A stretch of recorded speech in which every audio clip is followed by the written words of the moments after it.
అవిద్యానామంతస్తిమిరమిహిరద్వీపనగరీ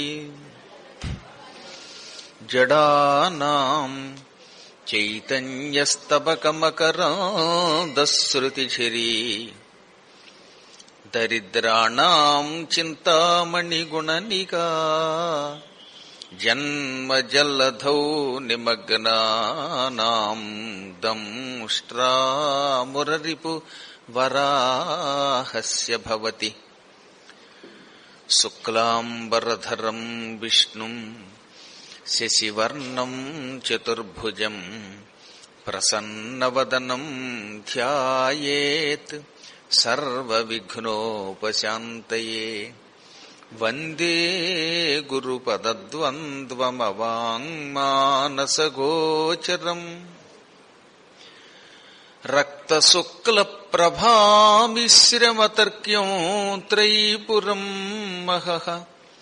నారాయణం నమస్కృత్య నరం చైవ నరోత్తమం దేవీం సరస్వతీం వ్యాసం తతో జయముదీరయేత్. సచ్చిదానందరూపాయ విశ్వోత్పత్యాదిహేతవే తాపత్రయ వినాశాయ శ్రీకృష్ణాయ వయం నమః. చెప్పండి అందరూ కూడా. ఓం క్లీం కృష్ణాయ గోపీజనవల్లభాయ నమః. శ్రీకృష్ణ పరమాత్ముని యొక్క దివ్యానుగ్రహంతో సాగుతున్న అపూర్వ భారత ప్రవచనంలో ద్రోణాచార్యుడు పదే పదే దుర్యోధనుడు దెప్పుతూ ఉంటే ఈ రోజుతో పాండవులైనా ఉండాలి, నేనైనా ఉండాలి అని శపథం చేసి ఒక వ్యూహాన్ని పన్నాడు. దానికి పద్మవ్యూహము అని పేరు. ఈ పద్మవ్యూహానికి చుట్టూత రేకులుంటాయి. 18 రేకుల్లాగా, తామర పువ్వు రేకుల్లాగా అష్టదళ పద్మమని, అష్టాదశ దళ పద్మమని, దశదళ పద్మమని పద్మవ్యూహాల్లో కూడా చాలా రకాలున్నాయి. 18 రేకులు కలిగిన తామర పువ్వు ఎలా ఉంటుందో అటువంటి ఒక వ్యూహాన్ని ద్రోణాచార్యులు వారు తయారు చేశారు. దానికి మొట్టమొదటిగా తానుంటాడు. ద్రోణుణ్ణి దాటుకుని ఎవరైనా లోపలికి వెళ్ళాలి. ఆ తర్వాత ఒకవేళ ఎవరన్నా లోపలికి వెడితే తక్కినటువంటి వాళ్ళు ఎవరూ లోపలికి రాకుండా అడ్డం కొట్టడానికి కర్ణాదుల్ని పెట్టాడు. అటు ఇటు పారిశ్వాల్లో రేకులుగా కర్ణుణ్ణి, శకునిని, శల్యుణ్ణి, దుశ్శాసనుణ్ణి, అశ్వత్థామని ఇలా అందరినీ ఆయా స్థానాల్లో పెట్టాడు. కాకపోతే పద్మవ్యూహాన్ని పన్నిన తర్వాత అర్జునుడు ఎక్కడున్నాడంటే వాడు చీల్చి లోపలికి వస్తాడు. కాబట్టి అర్జునుడు ఇక్కడ లేకుండా చెయ్యాలి. ఎవరు చేస్తారనగానే సంసప్తకులు ఏమన్నారు, త్రిగర్తాధీశరులు, సుశర్మ గారు, ఆయన సైనికులు, మేము అర్జునుణ్ణి దూరంగా పట్టుకుపోతాం. 3 ఆమడల దూరం పట్టుకుపోతాం. ఆమడ అంటే 8 మైళ్లు. సంస్కృతంలో యోజనం, తెలుగులో ఆమడ అంటే 24 మైళ్లు పట్టుకుపోతాం. అంత దూరం నుంచి అర్జునుడు పద్మవ్యూహం దగ్గరికి వచ్చేలోపు మీరు తక్కిన పాండవులు చీల్చి చెండాడొచ్చు. మీరిచ్చిన మాట ప్రకారంగా ధర్మరాజు గారిని బంధించవచ్చు అని ద్రోణుడికి నమ్మకం కలగజేశారు. అందుకే ద్రోణుడు ఈ పరమ పవిత్రమైన, అంత తేలికగా మానవమాత్రుడు వెళ్లలేనటువంటి పూర్వం ఒకనొకప్పుడు బృహస్పతి తయారు చేసినటువంటి పద్మవ్యూహాన్ని పన్నాడు. యుద్ధం ప్రారంభానికి ముందే అర్జునుడిని రెచ్చగొట్టి సంసప్తకులు పట్టుకుపోయారు. చిత్రం చెప్పమంటారా? ద్రోణాచార్యుడి యొక్క కుట్రెక్కడ? అర్జునుడున్నంత వరకు పద్మవ్యూహం పనలేదు. అర్జునుడిని సంసప్తకులు, సుశర్మ రెచ్చగొట్టి 3 ఆమడల దూరం పట్టుకుపోయాక అప్పుడు పన్నట్ట. ఎందుకంటే ఆయన ఉండగా అయితే ఎట్టి పరిస్థితుల్లో సంసప్తకుల దగ్గరికి వెళ్ళాడు, అక్కడికి ఏ భీముడో పంపుతాడు. అందుకని అర్జునుడిని త్రిగర్త దేశాధీశ్వరుడు సుశర్మ తన సైనికులతో దూరం పట్టుకుపోయిన తర్వాత అప్పుడు పన్నాడు. ఇప్పుడు ఈ లోపలికి ఎలా వెళ్లాలో తెలియటం లేదు వీళ్ళకి. అందుకని ఎవరికి వాళ్లే కంగారు పడుతున్నారట. ఈ యుద్ధం చాలా విచిత్రంగా ఉంది. ఈ ద్రోణాచార్యుడు ఎంత కుట్ర పన్నాడు. మన గురువుగారు అనుకుంటున్నాం. ఇంతకాలం భీష్ముడు మన మీద ఎంత దారుణమైన ప్రయోగం చేయలేదు. ఇప్పుడు ఈయనేమో పద్మవ్యూహం పన్నాడు. ముందున్నది ద్రోణుడు. ద్రోణుడిని జయించిన తర్వాత లోపలికి వెళ్ళగలిగితే కదా యుద్ధం సాగుతుంది. ద్రోణుడిని తట్టుకుని లోపలికి వెళ్ళడం అంత తేలిక కాదు. ఉన్న ఒక్క అర్జునుడు దూరంగా పోయాడు అని అప్పటికీ సాహసించి ధర్మరాజు మొదలైన వాళ్ళు వెళ్లారు. కానీ ఆ పూట ద్రోణాచార్యుడు విజృంభించి లోపలికి వెళ్ళకుండా చెతకొట్టి పారేయడం మొదలెట్టాడు. ఇప్పుడు లోపలికి ఒకసారి వెడితే చల్లా చెదరి సైనికులు, ఆ తర్వాత వీళ్ళు ఎవరైనా లోపలికి వెళ్ళగలిగితే యుద్ధం సాగుతుంది. లేకపోతే వీళ్ళు అలా ఉంటారు. కాసేపటికో కూసేపటికో ధర్మరాజుని బంధించేటటువంటి దుస్థితి దాపురిస్తుంది. అప్పుడు ధర్మరాజు బాగా ఆలోచించి అభిమన్యుడిని పిలిచి, నాయన, మీ నాన్న తర్వాత మీ నాన్నంతటి వాడివి నువ్వు. నీకు పద్మవ్యూహంలోకి వెళ్లడం వచ్చు. నువ్వు సాహసించి ఈ ముందరున్నటువంటి మొనని చీల్చి చెండాడు. ద్రోణాచార్యుడు పక్కకి తెరలిపోయేటట్టు చూడు. అప్పుడు మేమంతా నీ వెనకొస్తాం. లోపలికి వెళ్ళాక చితక్కొట్టేస్తాం. మేము ముందున్న భాగాన్ని చితక్కొట్టడమే కొంచెం కష్టం.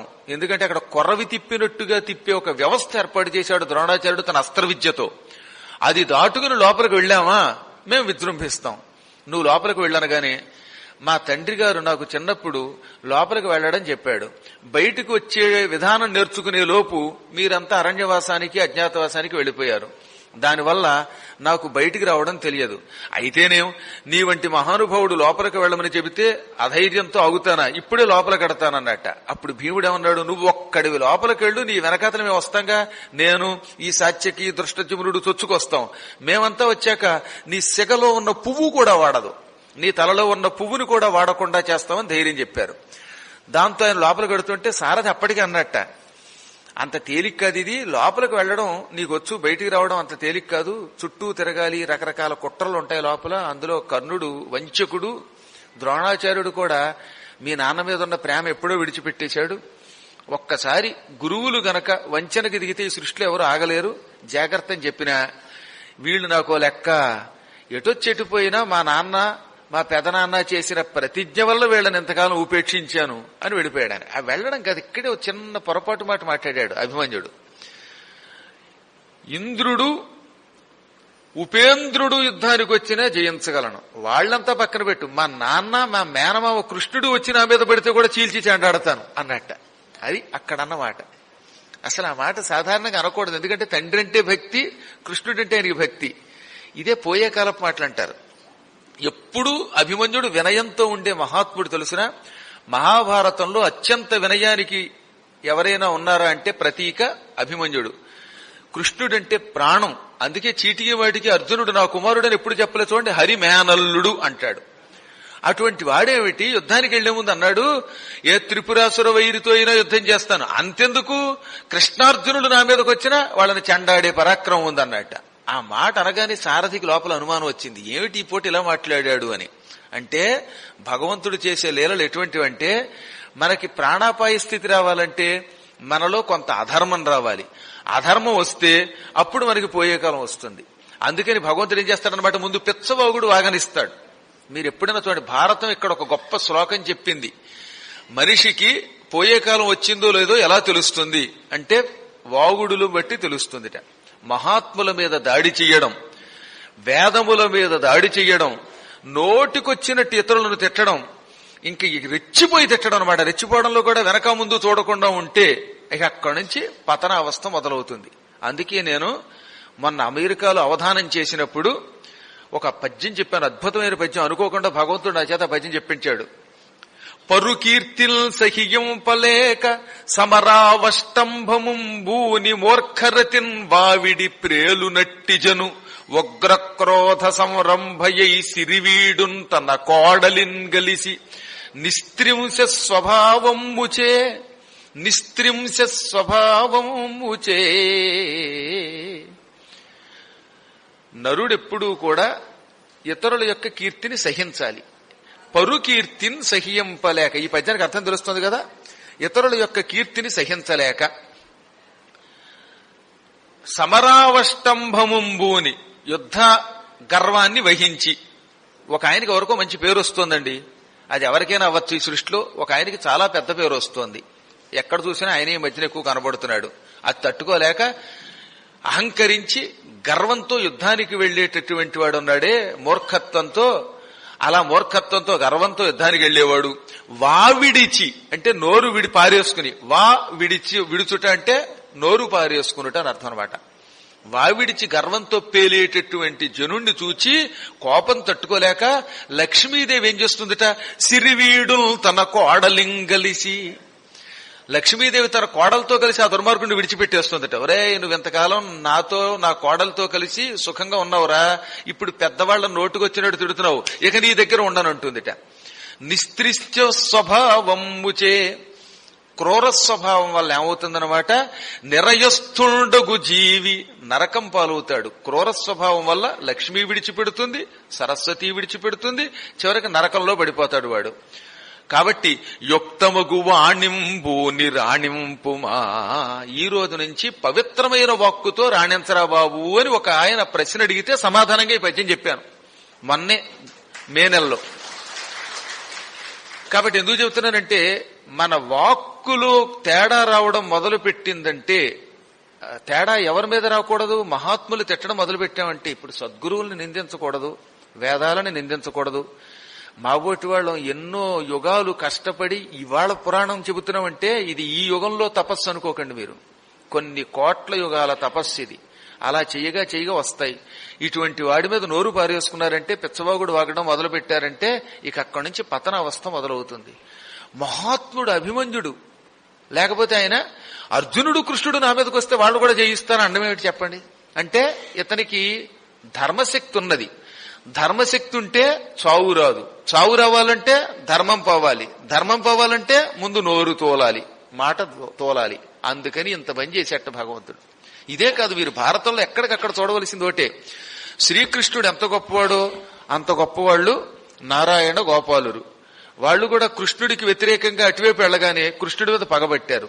దాంతో ఏమైంది, కృష్ణుడిని తిట్టారు, చచ్చిపోయారు. చచ్చి కూడా కృష్ణుడితో చచ్చిపోవడం వల్ల, కృష్ణుడు ఎదురుగుండా చావడం వల్ల, సాక్షాత్తు కృష్ణస్వరూపుడైన నరుడి చేతిలో చావడం వల్ల స్వర్గానికి వెళ్లారు, అది వేరే విషయం. కాబట్టి ఇక్కడ ఏముంటుంది భారతం, ఇవాళ నీకున్న ప్రేమ ఎల్లవేళలా ఉండదు, మనిషి ఎప్పుడు ఎలా మారతాడో తెలియదు. కృష్ణుడితో సమానమైన రూపం కలిగిన నారాయణ గోపాలురే ఆయన మీద కక్ష పడితే, కృష్ణుడి యొక్క యాదవ సేనాధిపతి కృతవర్మ కౌరవుల వైపు చేరడం ఏమిటి, మరి ఆయన అక్షౌహిణి సైన్యంతో వెళ్ళాడా లేదా? అటువంటి వాడు యాదవ సేనాధిపతే అటు వెళ్లిపోవడం ఏమిటి? భగదత్తుడు పాండురాజు గారికి ఆత్మీయుడు, వాడు పాండవుల మీద కక్ష కట్టి నిన్న తెచ్చాడు అర్జునుడి చేతిలో, వాడు వెళ్లడం ఏమిటి? కాబట్టి మానవులు ఇవాళ ధర్మంగా ఉన్నంత మాత్రం చేత రేపు ఇలా ఉంటారనడానికి వీల్లేదు. ఇవాళ ప్రేమ వచ్చింది, పేకదాకా పెట్టారు, రేపు పొద్దున ఎలా వస్తుందో అలా మారకుండా ఎప్పుడూ ఒకే ధర్మంతో ఉండండి. మాట వరసకి ధర్మం విడిచిపెట్టి, సత్యం విడిచిపెట్టి నోరు తూలారంటే, మాట జారారంటే ఇక ప్రమాదం వస్తుంది. అందులో ఇంకొంచెం జాగ్రత్తగా మాట్లాడాలి. పెద్దవాళ్లతో మాట్లాడుతున్నప్పుడు ఎవరితో అయినా జాగ్రత్తగా మాట్లాడాలి. మహాత్ములతో మాత్రం ఆచితూచి మాట్లాడకపోతే అది చాలా ప్రమాదానికి దారితీస్తుంది. అందులో ఎక్కువ పరిచయం పెరిగే కొద్దీ ఇంకా జాగ్రత్తగా ఉండాలండి. పరిచయం వల్ల కూడా సులకన ఏర్పడుతుంది. ఇప్పుడు మీరంటే మహాత్ములు కాబట్టి సరిపోతుంది, కానీ ఏముందండి మన పద్మాకర్ గారేగా సంవత్సరంలో 2 నెలలు మన దగ్గరే ఉంటాడు, వీడి మొహం వీడికేం వచ్చని అనే ఊహ ఇంకా మీరు రాలేదు. కానీ అలా రావడం మొదలెడితే పతనమే. ఎక్కువ వస్తే మహాత్ములకు వచ్చే ఇబ్బందులు అది. అందుకే కొంతమంది ఏం చేస్తారంటే, ఒక ఏడాది వచ్చాక 2వ ఏడాది రావడం మానేయడానికి అది కూడా కొంత కారణం అవుతుందిట. పాపం వాళ్ళు అమాయకులు అవుతారు, పరిచయం పెరుగుతుంది, ఏదో ఒకటి అంటారు, అన్న దగ్గర నుంచి పతనం మొదలవుతుంది, దాంతో వాడికి కొంచెం ప్రమాదం వస్తుంది అని గ్రహించి జాగ్రత్తగా ఉంటారట. ఎందుకు చెప్తున్నానంటే, అభిమన్యుడు అంతటి వాడు ఆ మాట అన్నాడు ఇప్పుడు అని లోపలికి వెళ్ళాడు. ఏం పరాక్రమవంతుళ్ళండి ఆయన, వెళ్లిపోతే వెళ్ళిపోయాడు, అది వేరే విషయం. కానీ మహాపరాక్రమవంతుడు, అర్జునుడిని మించినవాడు అభిమన్యుడు. అంటే అనేక శక్తులు కలిగిన వాడు. వెళ్లి వెడ్డంతో మెరుపు మెరిసినట్టు విరుచుకుపడిపోయాడు. ద్రోణాచార్యుడి యొక్క ధనుస్సుని ఖండించాడు, ఆయన రథం కూల్చేశాడు, అడ్డుపడిన వాళ్ళని చెతక్కొట్టి పారేశాడు, లోపలికి దూరిపోయాడు. మహావేగంగా లోపలికి దూరిపోవడంతో ఆయన దగ్గర కొరవి తిరిగినట్టుగా గుండ్రంగా తిరిగే ఒక శక్తి ఉందిట. అలా గిర్రమని తిరుగుతూ కర్ణుడి యొక్క ధనస్సు ఎరగొట్టాడు, వాడి రథం పడగొట్టేశాడు, దుర్యోధనుడి యొక్క కిరీటం పడగొట్టేశాడు. దుర్యోధనుడి కిరీటం అప్పటిదాకా భారత యుద్ధంలో ఎవరూ పడగొట్టలా, ఈయన పడగొట్టాడు. దుశ్శాసనుడిని విరగొట్టి పారేశాడు. అశ్వత్థామ మీదకి దూకాడు, అశ్వత్థామ అదిరి పారిపోయాడు. కృపాచార్యుడి యొక్క విల్లు విరగొట్టాడు, ఆయన నెత్తి మీద ఉన్న టోపీ తలపాగా ఉండేదట, అది పడగొట్టేశాడు. ఆయనకి వస్త్రాపహరణం చేశాడు. శల్యుడి మీదకి దూకాడు, శల్యుడు అడ్డం కొడుతూ ఉంటే శల్యుడు కొడుకు అడ్డం వస్తే శల్యుడు కొడుకుని 2 బాణాలతో తలకే నరికి అవతల పారేశాడు. మధ్యాహ్న సమయానికి మధ్యంతన మార్తాండుడైపోయాడు ఈయన. అంతకంతకి చితక్కొట్టాడు. తీవ్రమైన ఒక బాణంతో దుశ్శాసనుడు రొమ్ములో కొడితే వాడు కింద పడిపోయాట. పడిపోగానే కత్తి తీసి తల నరకబోతుంటే సారథి అన్నాడు, వీడిని మీ పెదనాన్నగారు భీముడు చంపాలన్నట్ట. దాంతో వాడిని వదిలేశాడు. ఇప్పుడు దుర్యోధనుడి మీదకు దూకాడు. అమాంతంగా దుర్యోధనుడి రథం మీదకి లంఘించి వాడి సారథిని చంపి దుర్యోధనుడు జుట్టుపుచ్చుకున్నాడు. గదెత్తి నెత్తి మీద కొట్టబోతుంటే మళ్లీ సారథి రథంలో ఉన్నవాడు, నువ్వు వెనక్కి వచ్చి రథం ఎక్కు, ఆ దుర్యోధనుడు నువ్వు చంపకూడదు, మళ్లీ భీముడు చంపాలన్నట్ట. అంటే ఇప్పుడు నిజం చెప్పాలంటే అభిమన్యుడి చౌక మూలకారకులు ఒక విధంగా అర్జునుడు భీముడు. ఎప్పుడూ ఆ రోజే యుద్ధం అయిపోయేది, చంపి పారేసేవాడే. కానీ చంపడానికి శపథం చేశారుగా వాళ్ళు. ఒకవేళ నేను చంపితే మా నాన్నగారు భీముడు వీళ్ళు ఆత్మహత్య చేసుకుంటారు, మేము దుర్యోధనుడిని చంపాలనుకున్నాం, దుశ్శాసనుడిని చంపాలనుకున్నాం, కర్ణుడిని చంపాలనుకున్నాం, కానీ మా అబ్బాయి చంపాడు, ఇక మేము ప్రతిజ్ఞ చెల్లించుకోలేము, కాబట్టి అగ్నిలో దూకుతా ఉంటారు వాళ్ళు. మా తండ్రుల చౌకు నేను మూలకారకుడిని కాకుండా రక్షించావు సారథి అని వెళ్లి వెనక్కి వచ్చాడు. దాంతో వాడు వణికిపోయి, కర్ణ నువ్వు చూస్తూ ఉండగా నన్ను చంపినంత పని చేశాడు వాడు అభిమన్యుడు, వెళ్ళు అనగానే కర్ణుడు విజృంభించాట. 4 బాణాలతో కర్ణుడు ధనుస్సు విరగొట్టాడు, పైన జెండా విరగొట్టాడు, వాడు సూతుడిని చంపేశాడు, గుర్రాలు కూల్చేశాడు, వాడికి ఉన్నటువంటి రథ చక్రాలు విరగొట్టేశాడు. దాంతో కర్ణుడు, ద్రోణాచార్య నీకు పుణ్యం ఉంటుంది, ఇంకా నేను కొద్ది రోజులు యుద్ధం చెయ్యాలనుంది అని ఒకటే పరిగెత్తుకుపోయాట. కర్ణుడు వెరచరచి ధరణి అద్రువ పరిగెత్తే అన్నాడు తిక్కన గారు. ఇక్కడ భూమి అదిరిపోతూ ఉండగా విరిగిపోయిన రథంలోంచి దూకి పరిగెట్టాడు. ఆ పరిగెడుతూ ఉంటే చూడడానికి ఎలా ఉందంటే, ఎందుకు పనికిరాని పిరికివాడైనటువంటి ఉత్తర కుమారుడు కూడా వీడి ముందు బలాదూరు అన్నట్టుగా ఉన్నట్ట. ఉత్తరుణ్ణి మించిపోయి పిరిగితనంతో పారిపోయాట. ఆ తర్వాత ఈలోపు ఏం చేశాడు ద్రోణాచార్యుడు, ఈ మన దగ్గర నుంచి వెనక్కి వచ్చాడు. ఇవాళ అభిమన్యుడు విజృంభిస్తున్నాడు, ఈ దెబ్బకి మన వాళ్ళు ఎవరు తట్టుకోలేరు, రాజుగారు ఎక్కడ తెస్తారో అనేది ద్రోణాచార్యుడు వెనక్కి తిరిగి వచ్చి ఆయన మీద పడ్డాడు. ఒక్కసారిగా 9 మంది మీద పడ్డారట. ఎవరెవరు వరుసగా కొత్తగా రథం తీసుకుని కర్ణుడు, అశ్వత్థామ, శల్యుడు, భూరిశ్రవుడు, సోమదత్తుడు, ద్రోణాచార్యుడు, కృపాచార్యుడు, తర్వాత బాహ్లికుడు అనేటటువంటి వీరుడు, శల్యుని యొక్క సేనాధిపతి, ఎంతమంది 9 మంది చుట్టుముట్టేశారట. ఇప్పుడు చూడ్డానికి అభిమన్యుడు ఎలా ఉన్నాడు. అందుకే ఇక్కడ ఒక చమత్కారం చేశారు వ్యాసుల వారు. శ్రీకృష్ణుడి మేనల్లుడు శ్రీకృష్ణుడిలా కనబడ్డాట. అంటే కృష్ణుడు ఎంతమంది ఉంటే అన్ని రూపాలు చూపిస్తాడు కదా, అనేక రూపాలు, అలాగ అన్ని రూపాలతో కనపడుతున్నట్ట. కొరివి తిరిగినట్టుగా గిరగిరగిరగ తిరిగిపోవడం, వాళ్ళని బాధి బారేయడం. ఈ విధంగా వెనక ముందు చూడకుండా మీదకొస్తున్నటువంటి అభిమన్యుడిని చూచి ఒక్కసారిగా లక్ష్మణ కుమారుడు మీదకొచ్చాడు. ఇక లక్ష్మణ కుమారుడికి వీడికి మధ్యలో ఘోర యుద్ధం జరిగింది. దాంతో ఈ మహాత్ముడు అభిమన్యుడు గదబుచ్చుకుని లక్ష్మణ కుమారుడు మీదకి దూకి, ఒరేయ్ మీ నాన్నని చంపలేకపోయినా నిన్ను చంపి నా పగ తీర్చుకుంటాను అని వాడి నెత్తి మీద ఉన్న టోపీ తీసి అవతల పారేసి గదతో వాడి నెత్తి మీద ఢామ్మను దెబ్బ కొట్టాడు. దెబ్బతో దుర్యోధనుడి కొడుకు లక్ష్మణ కుమారుడు లక్షణంగా ఉండేవాడు, ఎంత లావుగా శుభ్రంగా తెగ తినేసి చూడ్డానికి ఓ 10-15 వరాహాల యొక్క ప్రమాణంతో ఉండేవట. వాడి తలకాయ నుజ్జు అయిపోయింది. అసలు తలకాయ లేదు వాడికి. తస్య చైవ శిరోనాస్తి. వాడికి తలకాయ లేకుండా వెలగపండు మెగల ముగ్గినటువంటి దాన్ని ఏనుగు తొక్కితే ఎలా ఉంటుందో అలా అయిపోయేటవాడు. అభిమన్యుడి యొక్క గదాఘాతానికి వాడి తలంతా ముద్దయిపోయింది దెబ్బతో. దుర్యోధనుడు తట్టుకోలేక, ఈ దుర్మార్గుడు మన వాళ్ళని చంపేస్తున్నాడు, ద్రోణాచార్యుడికి సిగ్గులేదు, అర్జునుడి మీద అభిమానంతో వీడిని ఉపేక్షిస్తున్నాడంటే ద్రోణుడు తెల్లబోయి, వాడు నిన్ను చంపడం ఏమిటి, నువ్వేమో వాడి మీద పడడం ఏమిటి, యుద్ధాన్ని మీరు తెచ్చుకోవడం ఏమిటి, మధ్యలో నా మీద పడిపోతావు, మిగతా వాళ్ళెవ్వరూ నీకేం కనబడరా, ఏమొచ్చినా నన్ను నా కొడుకుని తిడతావా, అందుకేరా మాలాంటి వాళ్ళం నీలాంటి వాడి దగ్గర ఉద్యోగం చేయకూడదు, సిగ్గులేక ఈ విప్రులమంతా నీ వెంటబడ్డాం, అందుకే మేము లోకు అయిపోయాం అని పాపం పోతే పోతాను ఈ దుర్మార్గుడిని చంపుతానని మీదకు వచ్చాట. ఏం యుద్ధం చేశాడంటే ఆ పూట అభిమన్యుడు. అసలు ద్రోణాచార్యుడికే మతిపోతోంది. ఇటువంటి యుద్ధం ఎంతో పూర్వం అర్జునుడు ఎప్పుడైనా చేశాడా? వీడొక్కడి ఈ పూట పాలార్చేస్తున్నాడు. ఎంత పట్టుదలతో యుద్ధం చేద్దామన్నా తట్టుకోలేకపోతాం అన్నట. కర్ణుడు అప్పటికి 12 సార్లు రథం కోల్పోయాడు. వాడి ధనుస్సులు ఎన్నుంటే అన్ని విరగొట్టేస్తున్నట్ట. చివరికి కర్ణుడు రహస్యంగా ద్రోణాచార్యుడి దగ్గరికి వెళ్లి, ద్రోణాచార్య ఇక నా వల్ల కావడంలా నేను అర్జునుడితో ఎన్నోసార్లు పోరాడాను, కానీ ఈ యుద్ధం అలా లేదు, అర్జునుడికి వీడికి ఏం పోలిక లేదు, వీడి విజృంభణ ముందు అర్జునుడి విజృంభణ 100 వంతు లేదు, ఈ ఒక్క పూట నేను బతుకుతానా లేదా అని అనిపిస్తోంది, ఏలగరుచుకున్నాను అంటే ఏమిటో తెలుసా, అతి కష్టం మీద ఒగ్గబొట్టు బతుకుతున్నాను నేను, మరీ పారిపోతే దుర్యోధనుడు నన్ను ఏమన్నా అంటాడేమో, అందుకని సిగ్గుపడుతున్నాను, పారిపోలేను, ఉండలేను, నేను చచ్చిపోతానేమో, గురువు గారివి నువ్వు, నిన్ను శరణు పెడుతున్నాను రక్షించన్నట్ట. ఇదంతా మన ధృతరాష్ట్రుడు అన్నాడు, ఒక్క కుర్రాడు ఇంతమందిని చావగొడుతున్నాడా? ఇమ్మెయి బాలుడొక్కరుడ ఎందర తోలి వధించెనన్ననే నమ్మగ నేరనయ్యద వెనంకడు నక్కజమట్టులేల చెత్తమ్మున. సంజయ, నువ్వు నిజమే చెబుతున్నావా? ఇది ధృతరాష్ట్రుడికి అనుమానం. ఒక్క కుర్రాడు నూనూగు మేసాల నూత్న యౌవనం కలిగిన వాడు, అటువంటి వాడు ఇంతమందిని చావగొడుతున్నాడా? ఓ పక్కన జనాలు చంపివారేస్తున్నాడా? అక్షౌహిణి సైన్యం చచ్చిపోయిందిట అభిమన్యుడి చేతిలో ఒక్క రోజులో. ఒక పూటలో ఒక అక్షౌహిణి కౌరవ సైన్యాన్ని ఏర్చి పారేశాడు ఆయన. పండుటాకులు ఎగరగొట్టితే గాలి ఎలా ఉంటుందో అలా ఎగిరిపోతున్నారట సైనికులు. పెద్ద తుఫాను గాలి వచ్చింది, రాలిపోయిన ఆకుల గుట్ట ఉంది. ఆ గుట్టంతా ఈ తుఫాను గాలికి ఏమవుతుంది? గలగల గలగల కొట్టుకుపోతుంది. ఒక పెద్ద తుఫాను గాలి ప్రభంజనం పండుటాకుల గొట్ట ఎగరగొట్టినట్టుగా కౌరవ సైన్యాన్ని తోలగొట్టేస్తున్నాడని చెబుతున్నావు నువ్వు. ఒక కుర్రాడు ఇంతమందిని చంపడం ఏమిటి? నేను నమ్మలేను. కానీ నువ్వు చెబుతూ ఉంటే నమ్మక తప్పడంలా. ఎందుకంటే నువ్వు అబద్ధమాడవు, వ్యాసుడిచ్చిన దివ్య దృష్టితో చూసి చెబుతున్నావు. ఇప్పుడు నాకు అర్థమైంది.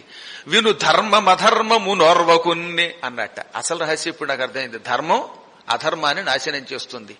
అధర్మం అక్షౌహిణి సైన్య రూపంలో ఉంటే ధర్మం అభిమన్యుడి రూపంలో వచ్చి నాశనం చేస్తోంది. ఏమిటి? చాలా చిత్రంగా ఉంది ఇది. అవును, ఒక్క కుర్రాడు లోపల గడితే మరి మిగతా సాయం చేయడానికి భీముడు కాని, లేక దృష్టజుమ్నుడు కాని, అర్జునుడి యొక్క శిష్యుడు సాత్యకి కాని ఎవరు రాలేదా అంటే అదే చెబుతున్నా విను. ఒక్కసారి అభిమన్యుడు పద్మవ్యూహంలోకి ప్రవేశించిన వెంటనే సాయం చేయడానికి భీముడు, ధర్మరాజు, ఈ శ్రీకృష్ణుడి తమ్ముడు సాత్యకి వీళ్ళంతా ప్రయత్నించారు లోపలికి రావడానికి.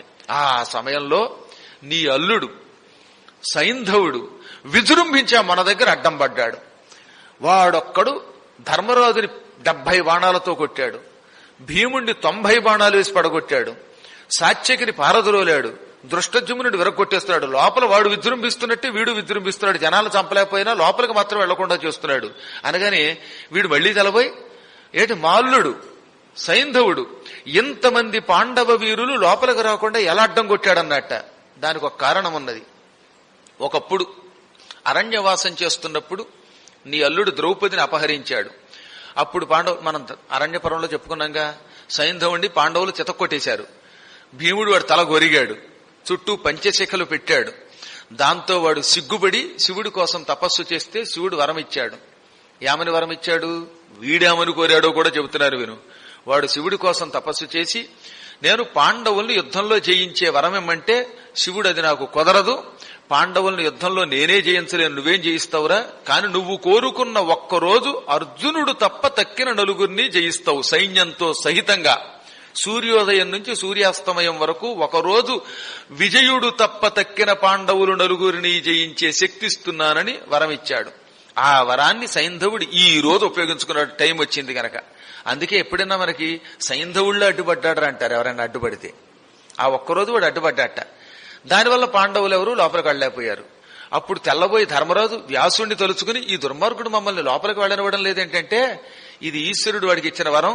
ఈ రోజు సూర్యాస్తమయం దాకా మీరు ఎంత గింజుకున్నా వాడు మిమ్మల్ని పడగొడతాడు, మీరు స్పృహ తప్పిపోతూ ఉంటారు, మళ్లీ లేస్తారు, యుద్ధం చేస్తారు, కానీ వాడు మిమ్మల్ని ఏం చేయలేకపోయినా లోపలికి మాత్రం వెళ్ళనివ్వలేడు. మీరు కూడా వాడిని ఏం చేయలేరు అన్నట్ట. దానివల్ల ఏమైపోయింది? మాట వరసకు కూడా ఒక్కడు కూడా అభిమన్యుడికి సాయం లోపలికి వెళ్ళలేదు. అంతమంది ఏమో చుట్టేశారా.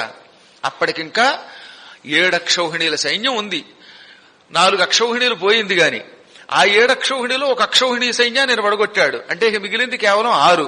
ఇంత సైన్యం లోపల ఉన్నది, బయట మాత్రం ఒక్క సైంధవుడు ఉండి వీళ్ళని ఆపుతున్నాడు. ఇంత సైన్యంతో ఒక్క అభిమన్యుడు యుద్ధం చేశాడు. ఈలోపు కర్ణుడు, గురువుగారోయ్ నన్ను చూడండి, ఇక నేను చచ్చిపోతున్నాను, నన్ను రక్షించండి అని మళ్లీ కాళ్ళు అట్టుకున్నట్ట. అప్పుడు ఆయన ఏమన్నాడు తెలుసా? ఈ అర్జున పుత్రుణ్ణి ఈ సృష్టిలో ఎవరూ చంపలేరు. ఎప్పటి వరకు? చేతధను ఉండన వీరు చెనయవశమే. చేతిలో ధనుస్సున్నంత వరకు అతణ్ణి నువ్వు నేను కాదు కదా, త్రిపురాసురులను సంహరించిన ఈశ్వరుడు కూడా ఏమీ చెయ్యలేడు. చేతిలో ధనుస్సు మనం విరగొట్టలేం. కాబట్టి నువ్వు చేయవలసింది ఒకటే, నువ్వు ఇప్పుడు పారిపోయినట్టు నటించు. మేమంతా వాడితో యుద్ధం చేస్తూ ఉంటాం, నువ్వు రహస్యంగా దూరంగా వెళ్లి వెనక నుంచిరా. పాపం వాడికి వెనక్కు చూసుకునే అలవాట్లేదు. ఎంతసేపు ముందు యుద్ధమే తప్ప వెనక చూపు ఉండదు. అర్జునుడికి వీడికి తేడా అక్కడుందనమాట. అర్జునుడైతే యుద్ధం చేస్తూనే వెనక వైపు కూడా ఒక దృష్టి పెడతాడు. కుర్రాడు కదా, పద్మవ్యూహంలో వెనక్కి చూసుకోవాలనే ఊహ అర్జునుడు ఇతనికి చెప్పలేదు. వెనక నుంచి రహస్యంగా నువ్వు వాడు ధనుస్సు ఎరగొట్టేయి, ధనుస్సు ఎరగొట్టావా వాడిని మనందరం కలిసి కొడబడి చంపేద్దాం. గురువు గారు మొట్టమొదటి క్లూ ఇచ్చాడు. నిజం చెప్పాలంటే అధర్మం ఇక్కడి నుంచి ఇంకా ఎక్కువైపోయిందనమాట. నిజంగా ఇదే భీష్ముడైతే చెప్పడు పొరపాటు కూడా, కానీ దుర్యోధనుడికి చాలా ప్రీతి కలిగించడానికైతేనే, కర్ణుడు వచ్చి గురువుగారు రక్షించడం అనడం వల్ల అయితేనే ఏమన్నాడు, అర్ధచంద్రాకార బాణంతో వెనక నుంచి వాడు ధనుస్సు ఎరగొట్టావా మనం తర్వాత చూసుకోవచ్చు, అది కూడా తర్వాత చూసుకోవచ్చు, మేమంతా ముందు నుంచి వాడి సంగతి చూస్తాం.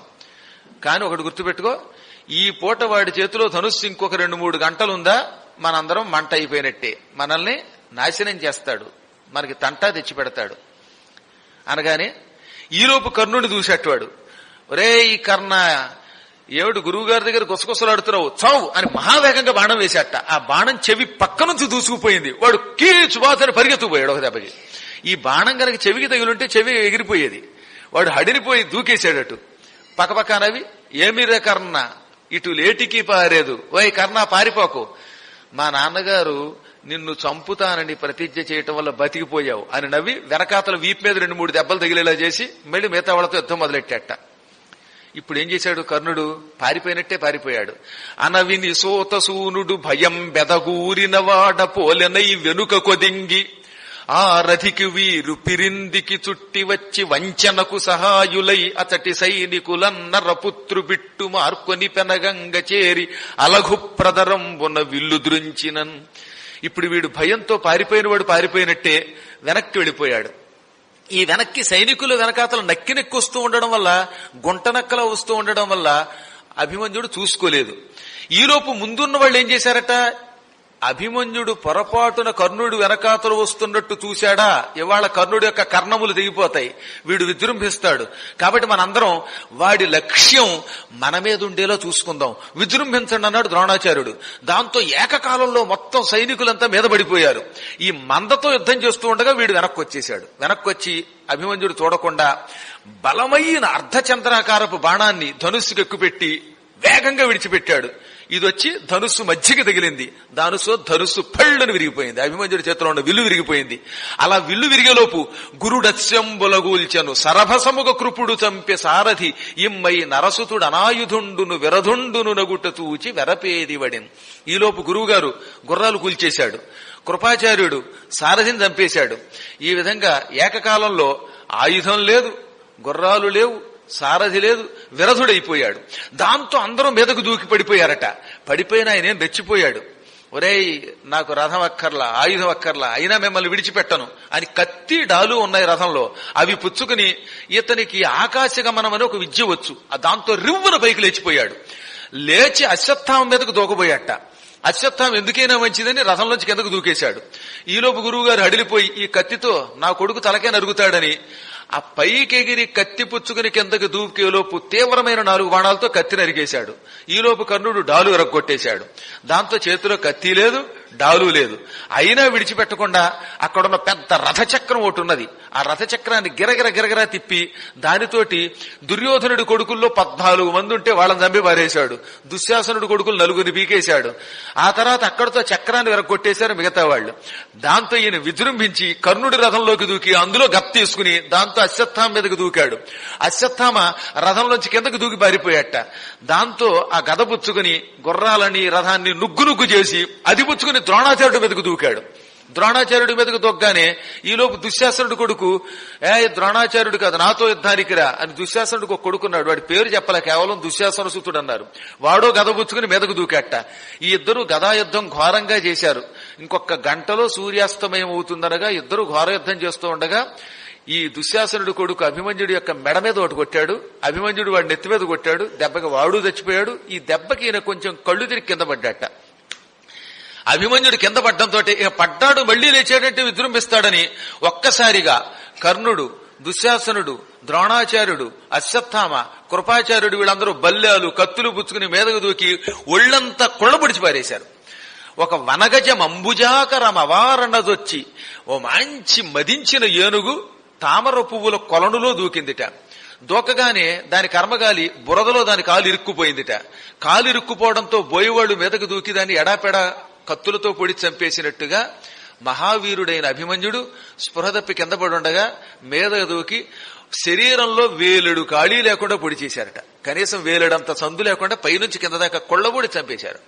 ఈ విధంగా ఆయన పడిపోతే ఆ దృశ్యం ఎలా ఉందంటే మహాసముద్రంలో ఉంది చచ్చిపోయిన సైనికుల యొక్క కళేబరాలు. చచ్చిపోయిన సైనికులు, వీడి చేతిలో చచ్చిపోయిన వాళ్ళు అక్షౌహిణి సైన్యం ఉన్నారు. ఇంకా గుర్రాలు, ఏనుగులన్నీ ఉన్నాయి. ఆ పీనుగులన్నీ కెరటాల్లా కనబడుతూ ఉంటే అదొక సముద్రంలో ఉందిట. ఆ సముద్రంలో పడుకున్నటువంటి ఆదిశేషుడి మీద పడుకున్నటువంటి శ్రీకృష్ణుడిలో ఉన్నట్ట. శోభిల్యనం మురారి అల్లుడందు. అసలు తిక్కన గారు ఎంత బాగా రాశారండి. ఈయన శవాలనేటటువంటి సముద్రంలో నిద్రపోతున్నాడు. ఎలా నిద్రపోతున్నాడు? యోగ నిద్రపోతున్నట్టుగా ఉన్నట్ట. ఆ చెయ్యి అనుకోకుండా చచ్చిపోయే ముందు తల కిందకు వచ్చింది. తల కింద చెయ్యి పెట్టుకుని నిద్రపోతున్నట్టుగా ఉన్నాడు. అప్పుడు చూడ్డానికి పాల సముద్రంలో యోగ నిద్రకి, ఇవాళ నుంచి యోగ నిద్ర కడతాడు తెలుసుగా మీకు. ఇవాళ శయన ఏకాదశి. మీకు తెలియకుండా ఆ ఘట్టంలో అదే పద్యంలాగా అనిపించేటటువంటి కథ వచ్చింది మనకి. శుక్ల ఏకాదశి నాడు, ఆషాఢ శుక్ల ఏకాదశి నాడు శ్రీ మహావిష్ణువు చేతిని తల కింద పెట్టుకుని పాల సముద్రంలో నిద్రకు ఉపక్రమిస్తాడు. అలా నిద్రకు ఉపక్రమిస్తున్నటువంటి మురారిలాగా శోభిల్లాట. ఆ శోభిల్లిన వాడు ఎవరు? ఆ మురారి అల్లుడు అందు. మురారి యొక్క అల్లుడు మురారిలాగా శోభిల్లాడు. ఈ విధంగా ఘోరంగా పడిపోగానే నీ సైనికులెంతయు సంతోషిల్లుచునాచ్చిరపుడు దుఃఖితులై కుంతీ సూనుల వారు దేన దశా సంగతులైరి బాష్పజలములు దొరగన్. ఓ పక్కన సైంధవుడితో యుద్ధం చేస్తూ రథాల మీద నుంచి ఇదంతా చూస్తున్నారు పాపం పాండవులు, వాళ్ళ సైనికులు. వాళ్ళేమో బాబో బాబో మా అభిమన్యుడు కూలిపోయాడని ఏడుస్తున్నారు. చచ్చాడో ఇంకా బతికాడో లేదు పొడుస్తూ ఉంటే తెలుస్తోంది. అయినా ఇంకా బతికాడేమో ప్రాణం ఉందేమో ఆశ. వెళ్లడానికి లేకుండా ఈ సైంధవుడు అడ్డంగా ఉన్నాడు. అందుకని వాళ్ళు అరుస్తూ ఉంటే నీ సైనికులు అంటే ధృతరాష్ట్రుడితో చెబుతున్నాడుగా సంజయుడిది. సంజయుడు ధృతరాష్ట్రుడితో నీ సైనికులు మాత్రం ఎంతో సంతోషంతో ఎగిరి పట్టపగ్గాలు లేకుండా రథాల మీద ఎగిరి గంతులేశారు. లక్ష్మణుడు తెచ్చాడు, ఇటు దుశ్శాసన కుమారుడు చచ్చిపోయినా వీడు తెచ్చినందుకు వాళ్ళకి ఆనందంగా ఉందిట. ఆ సమయంలో ఆకాశవాణి చాలా ఆశ్చర్యంగా పెక్కండ్రుగుడి ఇమ్మెయి ఒక్కని వధించుటోహో అధర్మం అని, ఇంతమంది కలిసి ఒక్కడి మీద కొళ్లబొడిచి చంపడం వంటి పాపం మరొకటి లేదు, ఈ పాపం అంతా రేపు వీరు అనుభవిస్తారు అని ఆకాశవాణి పైనుంచి పెద్ద పెట్టును అరిచి అదృశ్యం అయిపోయింది. అంటే మనిషి కనబడ్డు ఒక పెద్ద కంఠం వినబడింది అనమాట అదృశ్యవాణి. చూడ్డానికి అది ఎలా ఉంది? ఎవరైనా ఒక గొప్ప వ్యక్తి వచ్చి అరిచి మాయమయ్యాడా అన్నట్టుగా కంఠం ఓసారి మోగి మాయమైపోయింది. అయినా దుర్యోధనాదులు అది పట్టించుకోలేదు. వాడు చేతుల్లో చెయ్యేసుకుని ఈ దెబ్బతో అర్జునుడు కుంగి నశించిపోతాడు అనుకున్నారట. వెంటనే సూర్యుడు అస్తమిస్తున్నాడు, కాసేపట్లో యుద్ధం ఆపేయండి అన్నాడు ధర్మరాజు. అటువైపు ద్రోణుడు కూడా ఇప్పటికే వాళ్ళు బాధలో ఉన్నారు, ఇప్పుడు యుద్ధం కూడా మంచిది కాదు, మన దారిని మనం పోదాం అన్నట్టు రోజు కంటే ఒక అరగంట ముందు ఆపేసి వెళ్ళిపోయారు అనమాట. అప్పుడప్పుడు ఒక్కోసారి కొంతమంది ఉపన్యాసాన్ని మధ్యలో ఆపేసిపోయినట్టుగా యుద్ధం ఆపేసి వెళ్ళిపోయారట వాళ్ళు కబుర్లు చెప్పుకుంటూ. కుప్పకూలిపోయినటువంటి ఆ కుమారుడి దగ్గరికి వెళ్లి ధర్మరాజు గొల్లును గోలబెట్టి తట్టుకోలేక శిబిరానికి వెంటకు వచ్చేశాడు. ఇంకెక్కడనే ఉండలేను అని ఏడుస్తూ వెనక్కి వచ్చేశాడు.